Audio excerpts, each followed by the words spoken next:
Hi everyone, it's Vicki and Natalie and we're back again this week to chat about last night's episode of the Great British Sewing Bee. So last night was episode 9 and it was utilitarian week. Can't believe we're at 9. No, again. I know. And there's only 4 contestants left. And boy did they amp it up. Oh yeah. The difficulty of this week was just absolutely mind-boggling and they all did so well. That has to have been the most challenging episode. Episode from every series, I think. Yeah. All 3 challenges were difficult. So we had the trench coat, which a staple, but something that not everyone would attempt for how difficult it was. Yeah. Then a transformation challenge with things you've never viewed even as a fabric. Utilitarian cleaning supplies, and then a boiler suit. Which we mentioned last week is very, very hard to get the fit on on yourself, let alone a model that you tried to practice on. What a challenging week. Yeah. But I really enjoyed last night's episode. Really I thought it was really interesting. Yeah. So before we get stuck in then, tell us what you're wearing now. Yes, I'm super duper cozy in my Simplicity 9265 dress. It's so lovely. It features like an empire line and then like tiers. Yes. Tiers, ruche kind of tiers. They have like sort of like little, like a folded over and then gathered like external ruffle, doesn't it? Really so it's dramatic. It's a lot of fabric. It's got pockets. It's got this kind of beautiful. I guess it's a bit like. It's like kind of 2 sleeves in one. Like a plain and then a puff sleeve, isn't it? Yeah. Sleeve, so you could change that up, you could lengthen it, you could shorten it, you could probably have it further up here. It's lovely. And this is in our Minerva exclusive viscose challis Beetle Jewels. I love that print. print. And I think you wouldn't really know that it actually has like insects on it. There are actual like giant beetles on here, which I love. So it just looks so abstract, doesn't it? But then when you look close, it's really I love it. So if you like a bold print, this is definitely, and if you like a witchy kind of dress, this is definitely. I love the neckline on it. Yeah, it's really V-neck, nice. but just that extra little touch. It's really cute. special. Yeah, definitely. And what are you wearing? And I'm wearing, so this is the Stylark Oakley knit tunic. So as you probably know by now, I love a tunic length. I do love a tunic, And a simple round neckline. It hangs lower at the back than it does at the front. Which you like as well. This it's like is a just me in a thing, top, isn't it? It's like a comfort thing. It is, it is. I guess we've both got like garments on with like nice sleeves because I think the sleeve on this is really pretty. So it's just like a regular sleeve, but it has like a little slit detail in it, which you tie a bit of fabric through. So it's very like it's probably simple. easier than you'd think because it's basically a buttonhole. Yeah, a regular sleeve. Put a buttonhole in, then create just like a little strip of fabric. Such a fun hack, even if you. And then you could do that on anything. Yeah, but probably on a stretch just to make sure. I think even on a woven as well, just as long as you had enough fabric in it to be able to gather up. But this fabric, it's our Minerva exclusive viscose jersey this time, and it's the boudoir bouquet print, which is all of our favourites. It's just everywhere. It's in every base cloth. You're welcome. Absolutely. So let's get stuck into the first challenge. So the pattern challenge, which this week was to make a trench coat. I mean, my instant thought was, wow, a trench coat in 5 hours? I honestly think that's pushing it a bit. I think they really expected to do a bit more. And the whole point of the pattern challenge is you've not seen the pattern before. So if Esmé walked up to me and gave me that trench coat pattern, I would have just had a little prayer. Just a little... Walked out. It's just, it's a lot, but obviously we're in nearly the final, so it's, it makes sense, but it's good that I'd say they're all very level-headed, to be honest. We've not seen anyone, there's no one really flapping, was there? No, it's just like methodical work through it. Yeah. So 32 pieces, angled sleeves, those terms I've learned, storm flap, epaulettes, I'm aware of what they are, but I've never attempted that. They're very specific to coats, so. Yeah. Then they were talking about the pitch of the sleeve, that they had to set it in just right and all that ease that they had to work in. That's not, it's not always the easiest thing, is it? And ease isn't easy, as they said last night. Yes. And especially on that kind of fabric, and just, again, especially under that time pressure. Yeah, so it's 5 hours, which is longer, but also I would take 5 weeks. Or it's just a project you would normally never do under pressure. You would take your time. Yes, absolutely. And even like those, was it 10 buttons, I think? Yes, some were like faux, some were functioning. Yeah. But just to get that aligned to give it the perfect final thing was And then I know they said about Mia's, which I thought was lovely, the pink one. And they were like commenting, it wasn't quite pressed well enough. I was like, no wonder she hasn't pressed it well enough in 5 hours. Yeah, because she just worked on the actual thing. Yeah, she just focused on the sewing. Do you know, that I wonder how much time they actually do press throughout the whole series. Oh, it's just not quick little bits here and there. Yeah. So if you're well versed in like a button or a collar or anything like that, it probably wouldn't scare you. Yeah, it's just some additional things. It was, even the collar was full on, wasn't it? Because it had a collar and an undercollar, didn't it? And they were picking up on people's whether the undercollar showed a little bit. Which I'm like, we've just made a trench coat in 5 hours. Yeah.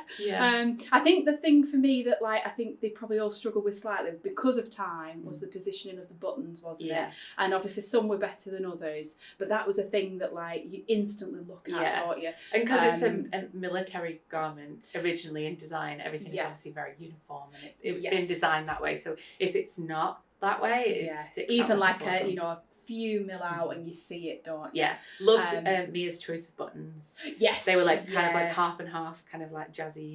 Yeah. And they went really well with the colour of the fabric, didn't they? So Mia went pink, Esmé went lilac, so they were fun, kind of more contemporary version of the trench coat. And then Vicki and Tony went more traditional, khaki, brown sort of. Yeah, which I like both. I like the more modern, fun, bright take, but I do love a classic trench coat. I am a trench coat wearer. Is that style you I've wear? not. No. I'm going to play the Mia card and say I don't think I'm sophisticated enough. I'm definitely not sophisticated enough, but I still wear it. I do like it, and I think I like that they've always got a waist tie. So that feels I think that's possibly what part of why I like it. It feels very French, doesn't it? It feels very like. I don't know if I like necessarily. It's the spy thing. It's the whole Pink Panther. Yeah, I think I just I got a trench coat when I was younger, and I've always had one in my wardrobe. Yeah. So I do love a trench coat. I've never made one. And now you're feeling inspired. I am. In fact, there's actually a video that's gone on the channel earlier today, which I filmed, that's at my top 10 picks for trench coat and coat patterns. So if you want to have a look at some patterns, do take a look at that video. Yeah. But filming that video definitely has made me I just kind of want to get my teeth stuck into one. Yeah. I love a quick make, but every now and then I love something really involved. And to pick up those new skills, to know that there's that many in one project that you can tick off is worth it. I think what I like about the idea of a trench coat as well is if you think of the epaulets, the collar, the stone flap, they're just all the separate pieces, to me almost feel like a mini project. Yes. So you can kind of complete a thing at a time, and it kind of builds over a few weeks for me, realistically, to make that. Not long enough that you've forgotten what the heck you're doing, because that happens a lot. The whole pile of relegated sewing projects. Yeah, not at the top of the list anymore. No, I think it's a really good idea. And also, if you went shopping for a trench coat, you would just find the classic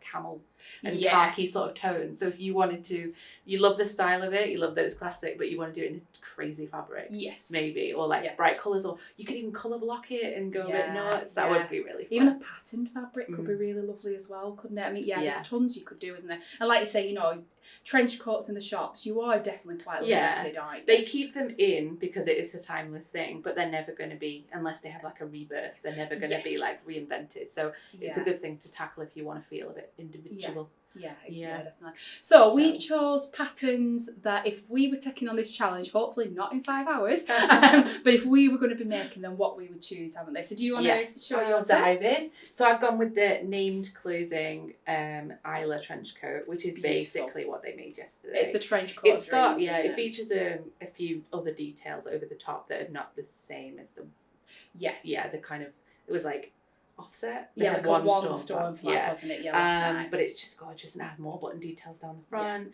I love these patterns as well. I don't know if you've sewn with these, but it's an absolute it's a whopper encyclopedia. Pattern, isn't it? But I don't know, that just makes you feel like you're in safe hands, doesn't it? Sometimes with a pattern. Special, isn't it? Yeah. So named a really good brand, kind of cool and quick as well. And then fabric wise, to pair with it, so you've gone quite. Yes, I like the whole bright colour thing, but also water resistant is kind of. Yes, it doesn't class as waterproof, this fabric, but if you look on the back of the fabric, hopefully on camera you'll be able to see there, it's got this. You can see it's a little bit shiny, but that's a water resistant coating. Yeah.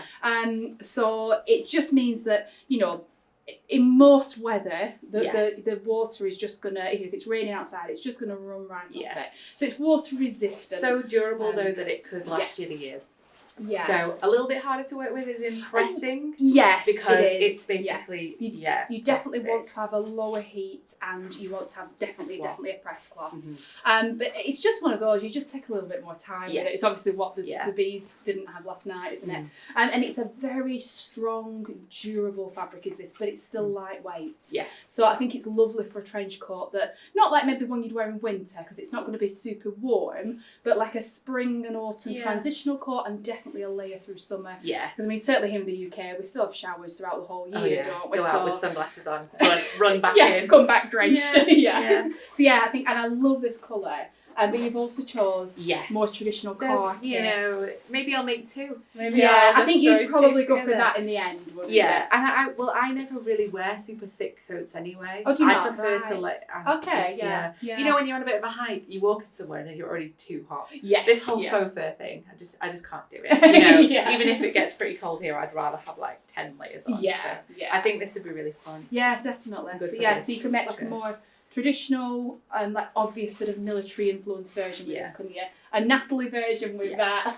But it is a Minerva core range, so it does come in lots of different colours. So neither of those are for you. There's lots of different colours in the range. And your pick? My pick. So I've gone with a Vogue pattern, and this is one I actually featured in the video that went live this morning. This is number 8884, and there's actually 3 fun. really different versions. Now I think I'd go for view C. Yes, with the traditional. The one with more details on it. Yeah. More difficult to make, but I love the pockets on it. Yeah, that's fun. I love the belt. I love the that it's double breasted. I think the collar, how that sits, is really nice.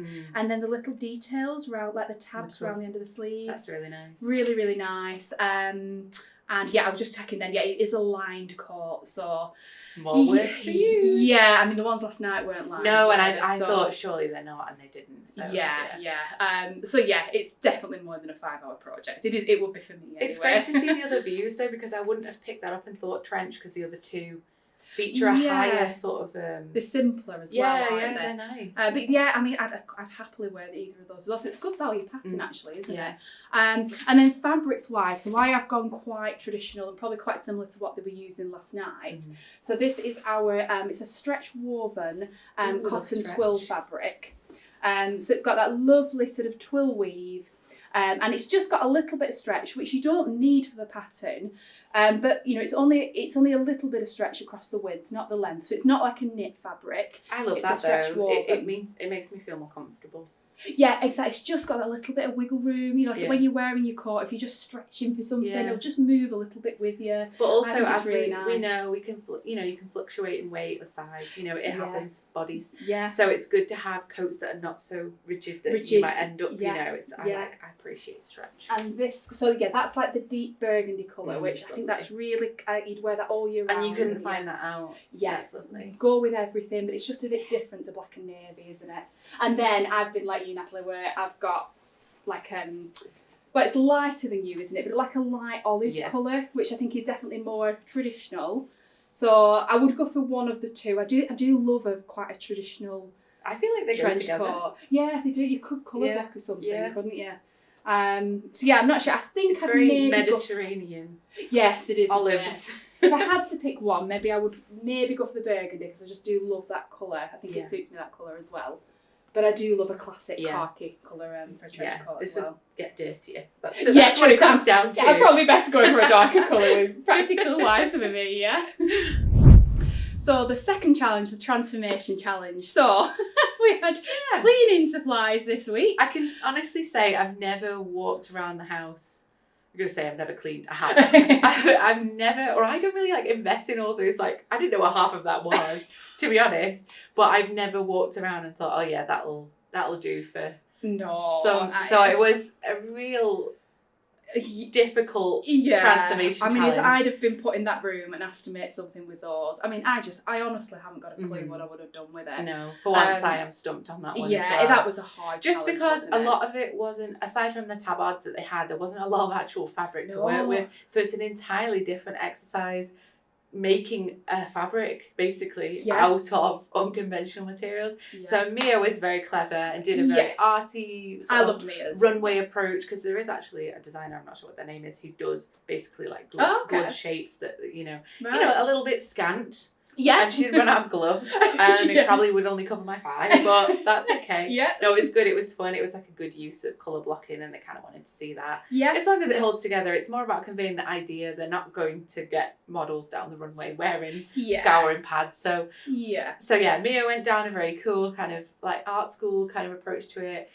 Tony whacked a tabard on, and I felt really sorry for Tony, because I think at first the way he draped it looked really cool. Yes. And then he knew he'd lost it, didn't it? And he didn't have time to like. Well, he was worried figure about out how to get it back. He wanted to cover the whole model, because in previous challenges they'd said when he'd done the canvas and it went like this, they were worried that it wasn't covering when it was just a top. Yeah. So I think he probably had that in the back of his mind, and was like, and he didn't have enough mops. So it must be hard. You go down a road thinking there's probably enough of this to cover the form, and then there's not. So then you are having plan B, plan C. Yeah, and they instead of having an hour and a half left, then 30 minutes left, and they've got to just do something. And a mop.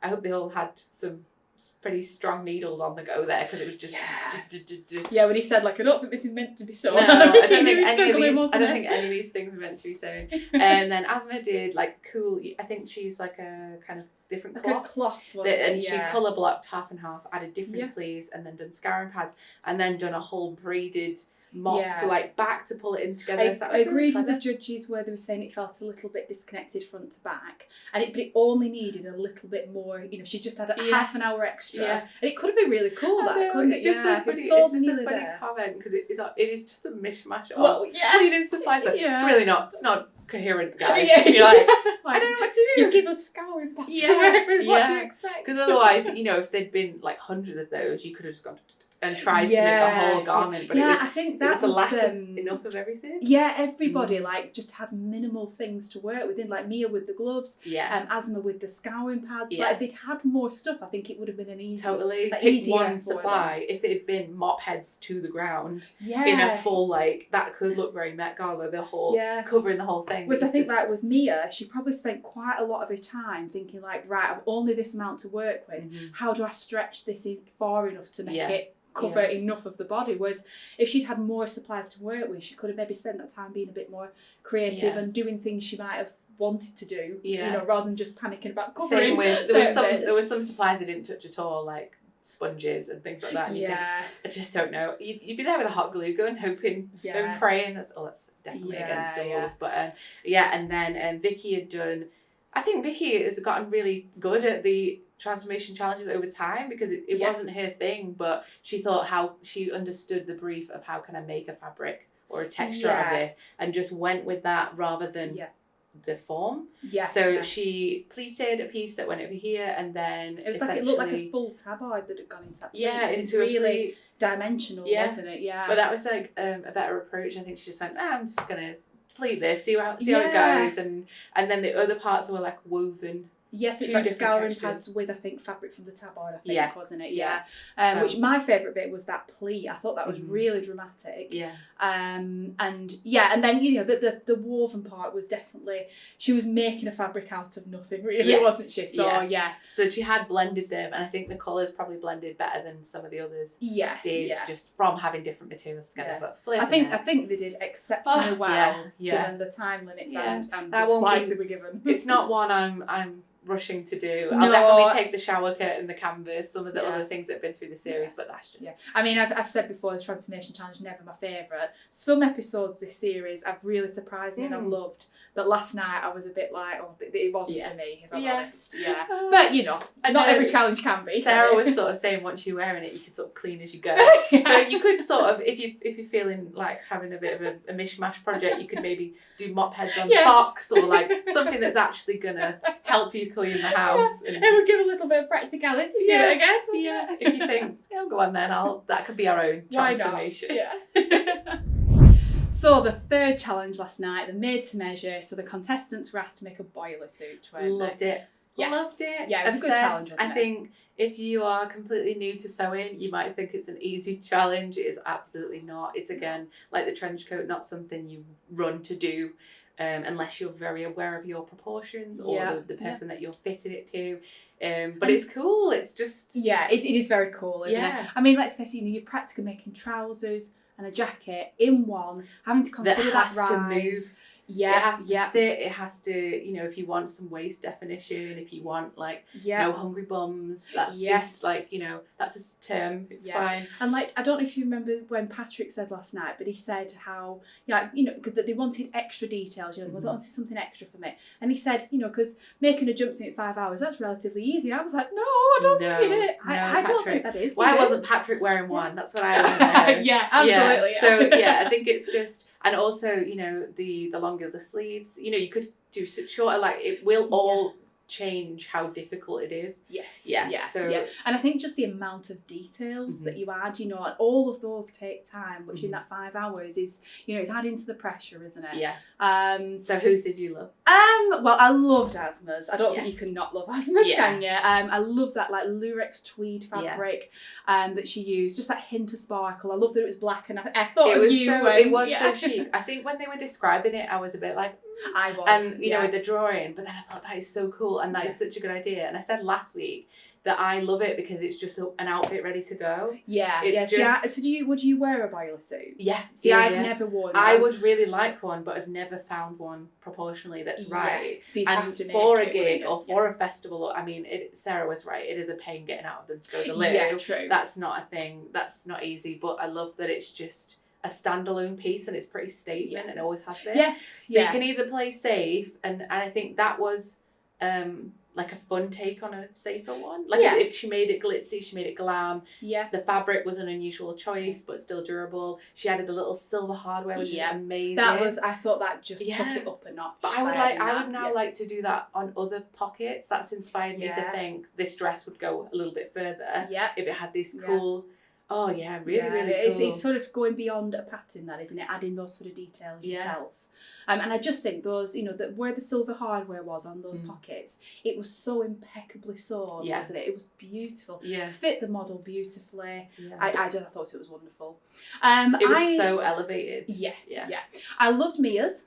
I do agree that I think some of the details were lost because it was a printed fabric. However, I thought that fabric was beautiful. Yeah, it was. I think the zip was sewn in beautifully. It fit. I think it fit the model really well. They were talking about it being a little bit big around the hips. But that's not a bad thing. And they also don't make them sit down. Yeah, I have that quite a lot. The spread of your weight when you sit down is completely different. Yeah, absolutely. And I think, at the end of the day, it is a boiler suit that we're making, not a jumpsuit. So I think they can be allowed a bit of a larger fit. So that I thought that was lovely. I thought Tony's was really, really good. Loved it. I must admit, when I very first saw the camouflage and the orange together, I was a bit like, ooh.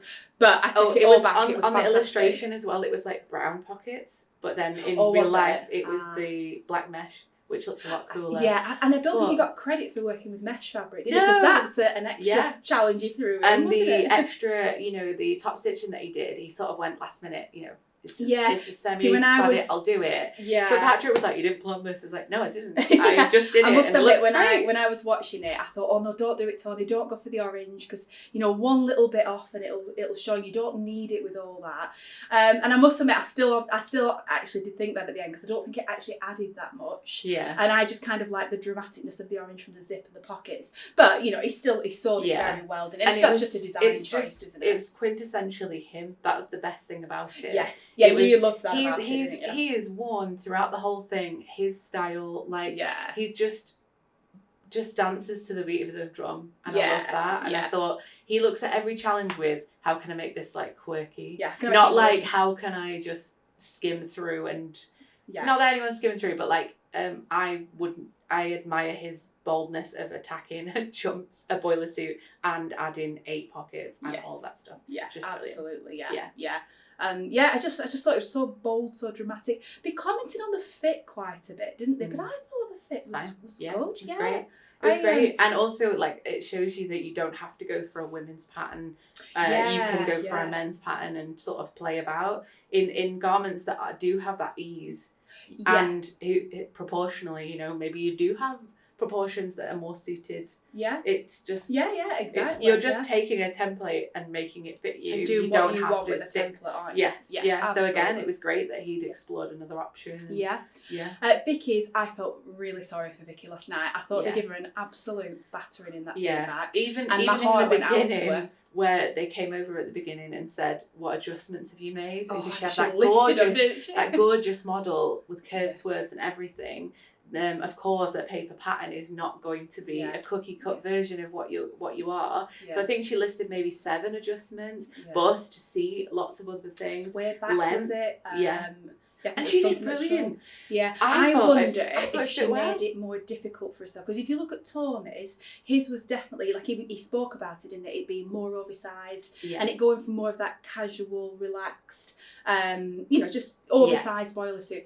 Now I think with Vicky's rather, if she'd had more of that approach on her curvy model and not tried to fit it so much. She wanted to celebrate her. But I think even having something more oversized, it could have still accentuated her shape and looked fabulous. I just wonder if she really made it more difficult for herself. Yeah, because the elasticated waist was doing that. That's what I would like in a boiler suit. I would like the waist to be pulled in. Yes, I would. Yeah, that would make me feel less like... Just less boxy. I'm not really into boxy shapes, unless it's a boxy tunic. But and Mia's had the tie belt. There are ways to do different kinds of but they all did a big, either a lap zip or that was a zip fly as well, which is difficult.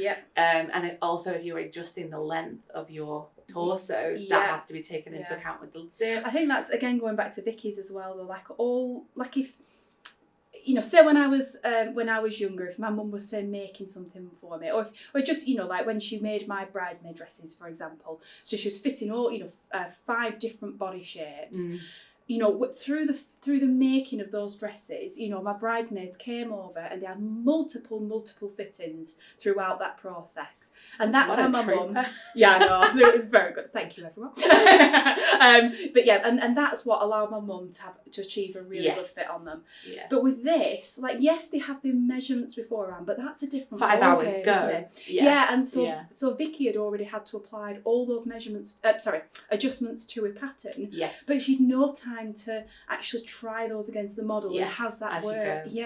So I really felt it's that age-old thing of adjusting before and after, or you try your best to get it as down near as possible.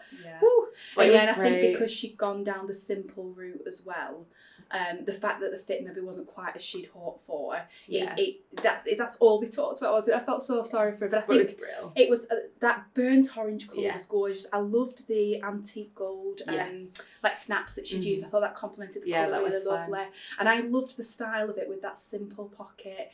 In that plain fabric, it was like a statement boiler suit. I'll take one in every colour. Absolutely. Because Vicky really loves kind of her trends of like 70s kind of, or 60s, there's the colour palettes that she's really fond of and that she wears really came out in that as well. And I like that she took the inspiration from her family that worked wearing boiler suits. Turbines. That whole casual job that we... And they were like bright orange, which would obviously be for practical reasons, wasn't it? But I liked her take on that in a more, I guess, fashion kind of angle. I know, it reminded me too that when I was a kid, my dad had a boiler suit that he wore. It was a plumber. And it had the little embroidered logo of the place he worked on, and I would wear it all the time.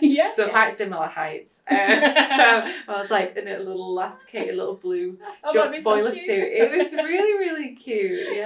So that's why I've picked my pick. Okay, I think you should go first. Okay, because I went first last time. Okay, so I think I've gone down sort of the route of Mia's in a way, because I've gone for a printed fabric. If I'm honest, boiler suits and jumpsuits are naturally what I'm more of a dress person. And I think they would fall into 2 categories. There's the whole mooching about, doing your bits and being in town, but then there's going out. And if you'd see yourself going out in one more, I've definitely gone for a more dressy version, which just feels more me. I don't know whether it necessarily fulfills the brief of a proper boiler suit. But we're making these for us, aren't we? So I've gone for the Liberty Fabrics pattern, the Zadie boiler suit. Which is so popular already. Yeah, it's beautiful, isn't it? And there's 3 different views. So they have like a short sort of like play suit, boiler suit type thing. The B is a long, like a proper boiler suit, but it's just got like less details on it. So I would have gone for C because I do think it's at the simpler end, this pattern. So I would have gone for C, like trying to show what I could do. A good way to dip your toe into the water as well. Yeah. I like that on the model shot there as well. Yeah, there's the gathered cuff around the ankle. Yes. And it's you could do a higher length as well. Yeah. I mean, she's probably 6'2". On me it'd be drips. I'll make the play suit and it'll. But yes, it's got long sleeves. It's got a collar detail, patch pocket on the front, a button fastening, which is different to all of what they did last night, isn't it? Oh. And then these big pockets. Oh yeah, true. And I'm not really a buttonhole lover, so I might put a zip in. Actually, scrap that. We'll go with a zip.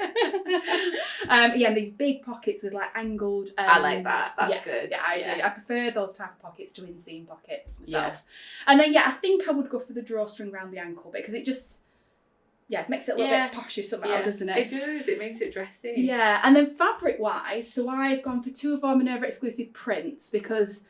Yeah, again, the whole print just feels more me than a more sort of like roughy, tufty kind of boiler suit. Yeah, we're moving away from utilitarian into fashion. So I've chose a couple of prints. It's the same fabric as what I'm wearing, isn't it? The same print. Oh my god, I didn't even realise that. Do you really love this? I do really love this print. So this is the Boudoir Bouquet print, same as my top, but this is on the cotton sateen base cloth. So. Yeah. It's, with it being cotton, I think it still fits the boiler suit. It's still suitable for the pattern, still fits the vibe, but it's definitely going to be a very dressy boiler suit. Yeah, and summery, like a summery out type. Yeah. And the other one, I just thought this print, so this is dynamic brush strokes. So cool. This is another of my favourite prints. And I just think that, I think it would be this one I'd choose actually. Maybe that one for a more wintry version. I just love this pink as well. There's accessories with the big popping. Yeah. Or if you did buttons in pink, actually be quite cool. Or the chunky zip. Or a chunky zip, stick with the zip. I just think it's such a dramatic print, and I think on a full length garment, I think that would be absolutely beautiful. It's just so vibrant as well. I don't know if you can tell from this is a viscose, it's a jersey, the sateen. They really stand out on the cottons, don't they? So so that's my more dressed up version. I think you've gone more. So I'm working in my boiled suit. I'm going out for drinks. You're on the. And I'm like back to the plumbing job. So I've chosen the Merchant and Mills Thelma, and when I got this out as well, just the artwork is just gorgeous. Yeah. So simple, which you can expect from Merchant and Mills. Yeah. What you see is what you get, kind of thing. Yeah. This is kind of like a more boxy version, so it's not shaped, but there are options to kind of do that. Really, basic sort of silhouette. So adaptable if you want to, but a good bare bones pattern to start with. And does it draw in at the waist? Or it has a waist detail? It does have the separation, but not a separate. Well, you could maybe add elastic in at the back to draw it in. To draw it in. Yeah. But it's lovely, and actually, I mean, it's probably more difficult because it's got the lap. That's covered there. So I'm like, the only thing with that though, I mean. So my mum loves the lap zip. That before she got into sewing with invisible zips, that's how she would always sew on everything. Yeah. And that's how I learned to sew with a lap zip. But you've still got to get it neat, yes, but that bit that sort of covers it, it just hide the zip, and it is a lovely thing. If it's accurate. Which I'm like, and then it has this one as well, which the other one doesn't have. It is a lovely cuff detail. It's more like a shirt. Yes. On there, so that's quite nice. So I think. And that would be nice rolled up, and if you did a little contrast on the inside. So again. And it's got those angled pockets as well, the same as mine, hasn't it? And the patch pocket at the top. Oh, that's really lovely. When am I going to get the time? And then I've gone classic, even though no one did this yesterday, but I've gone with denim. No. Yeah. So I think denim is one of the most durable fabrics. That's kind of what it was invented for as well. Similar to like a twill or a canvas or something. Yeah. And this one is so it's 290 GSM, so 290 grams per square metre, so it's a lovely weight, but it's our soft wash denim. Yeah. So it, you can see how sort of malleable and soft that is, even though it has a lovely weight. So I think it would give you the the structure and sort of like body that you want for a proper boiler suit, but you're not going to feel uncomfortable in this. And it's that, and this means the reason why people wear jeans every single day is because they are comfy. But then you're taking away the uncomfortable band around the middle. In on your so it's a really nice fabric that we're all very used to wearing, but without the restriction. And I think with denims like this especially anyway, like they mould to your body over time. And with wash and wear they get their own character. And I love and then denim. think what top stitching you could do on here. It would go with like any zips, wouldn't it? It would go with any fastenings. And also the ability to change it, to dye it, to bleach it, distress to distress. Yeah, absolutely. So I think you're starting with kind of would be a basic kind of boiler suit, but then you're making it your own. Yeah, definitely. And then there's this darker shade, which so this is like the black that's like a charcoal grey. I love it. And this would be super dressy too, even if you made your Liberty dress boiler suit. This might remind me a little bit of sort of like the Esmé look, that darker like sort of rock chick sort of look. And it probably would look nicer with the shorter sleeve too. Yes. More casual. Oh, and you could add your silver hardware like to this, like Esmé did, couldn't you? Yeah. So nice. Yeah. Lovely. So I guess I can be working a bit and then I can go out. And absolutely. I'll meet you up for drinks in this one. So that concludes our roundup of episode 9 of the Sewing Bee. Loved it. Yeah, I excited, revved up for the final. Yeah. The grand final. Well, I'm really sad it's the final already next week. I know, but we also get to see the best of the best. True. The excellence, the catwalk. So they've got, for the pattern challenge, they've got a Victoriana dress, which is new to me. Do you know because you're a Vicky and Victoriana? No, not really. Yeah, I mean, I've got an idea of like kind of the style I think, but I mean, I don't know. We'll see. Can't be harder than a trench coat. Surely not. And then for the transformation challenge, they're taking women's party wear and turning it into runway looks for men. Inspired by super flamboyant men such as Henry Styles, Timothy Chalamet, Billy Porter, who I love. So that'd be really fun, and I don't know how they're going to do that, but I'm very interested. Starting with a garment, then it should be that sounds like more my kind of transformation challenge than this week. And it's probably more of a finished thing than we had this week. And then the super duper piece de resistance is Met Gala worthy. Which could they really go any other way? That's it's so got to cool. Be full on drama at but the with end, a transformation. So they have to do a look in a look that on the runway reveals itself. It's basically a dress that transforms into another dress whilst they're walking the catwalk. It could be a boiler suit into it. It could just be anything. So that's super exciting. And I don't really pay attention to like red carpet-y events, Emmys, Oscars, all that stuff. But the Met Gala is always worth a look because it's always going to be nuts. Flamboyant. Like that's the point of it. So it should give them the chance to flex on ideas or things that that are just floating around, like the Surrealist Week, no holds barred. Exactly, it gives them creative freedom, doesn't it? To do something that they might not normally ever saw. But we'll also trip them up because they're making 2 garments and they have to be runway worthy. I wonder how much time they're going to get. Yeah, maybe they'll get like a week. Maybe they've started now. They're going to start being nice now. Oh gosh, so I'm super excited about that. Yeah, absolutely. So thank you very much for watching this week. Do let us know in the comments your thoughts on this week's episode and what you thought of Garment of the Week and who went home. Let us know your thoughts. What did you think of the transformation challenge as well? We'd love to know whether your thoughts were the same as ours on that. And just let us know what you thought of the challenges. And we'll look forward to see you again for the final next week.